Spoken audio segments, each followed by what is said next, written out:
It was The Decline of Western Civilization is the first feature I did, and it was, some people say, the most written about movie of that year, which would have been 1981 when it was released. And I mean, everyone was writing about that movie because they didn't understand the movement. All the critics, all the reviewers, they just had to understand it and know it and see it and try to figure it out. So it really put me on the map as a director. I always say I was born a punk and I'll die a punk. Cult film is a film that is profoundly special and informative in a way that normal, mainstream, stupid, common denominator idiots can't understand. Well, I think what made The Decline become such a lasting cult film is just the fact that it was one of the very few documents of that era. You know, everybody's got an iPhone today and everybody can shoot everything, so ain't gonna be nothing special about it, you know what I mean? Each teenage generation needs an identity. They want to be different than the generations before them. They need to carve out something that is special for them. And punk rock did that for that generation of young people. Not only music, but, you know, clothing, trends and culture and morals and everything else. At the core of it, it was questioning everything. And it was started with music. Yeah, okay, no more guitar solos, no more love songs, you know, no more being nice, no more like posing for the camera. No, it was all fuck the camera, you know? It was so liberating for women back then because all of a sudden you didn't have to be, you know, a Barbie doll, you know? Matter of fact, kind of the uglier and fatter and bigger your combat boots were, the better and cooler you were. And then I would go to punk rock shows and I would go, you know what, I'm gonna document this because something feels important about this. I didn't know that its effect would be as heavy as it is and it would last this long, but I did feel instinctively it was important. It wasn't that difficult to get the first Decline financed because my friend said he knew a guy that wanted to do a porno movie, and I said, well, I'm not going to do a porno movie, but how about punk rock? And so I took him to a Germs concert, and I told him it would be $12,000 on Super 8, and it ended up costing 10 times that on 16. A lot of people do assume that a lot of the bands might not have been happy with their performance or their portrayal, or too bad. Show me in the contract where it says that the band member has the right to tell me how I can cut the movie. I might have brought over some beer, but I didn't bring over the heroin, okay? So anybody that accuses me of getting them loaded so I could film them and they would look stupid can fuck off. Because, yeah, I brought a six-pack, I'll cop to that. We could not get a theater to screen the film in because the theater owner said no one would come to the screening because nobody cared about punk rock. And so I actually was able to talk the guy that ran the Hollywood Theater on Hollywood Boulevard into letting us have just one midnight screening.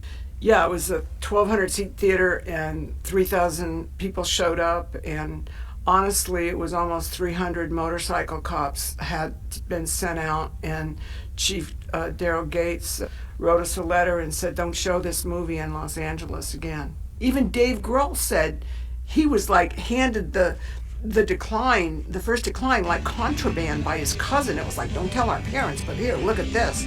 I don't really see a movement that's happened since then that has had such an impact and made such a difference, you know. I didn't know when I made The Decline that it was going to have such a lasting effect, and I didn't set out to make history. I didn't set out to have the film be inducted into the Library of Congress National Film Registry, which it was last year.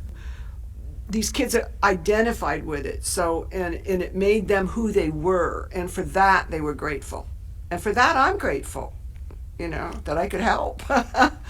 When I did the first Decline movie, the first screening was on Doheny, okay? And I've never seen it with an audience before, and so we screened it there, and then this woman stands up, and the very first question she asks was, how can you live with yourself when you are glorifying these heathens. That was the first thing I heard. You know? And I thought, because I thought they were going to say, oh, aren't you cool? No, that's the first comment. And I'm like, oh man, is she right? Did I really mess up here? You know?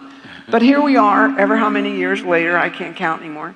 But it's requested by museums and schools around the world, and it's very well respected as a historical document. And it's just hard. What I'm saying to you is, if you do something weird and out there and you get really criticized for it, it may not be that way 30, 40 years from now. You know what I mean? Here's what happened. When I was working on Saturday Night Live with Albert Brooks, it was the late 70s, and I was always a fan of music, a big fan of rock and roll. And just then, that whole punk rock movement started happening.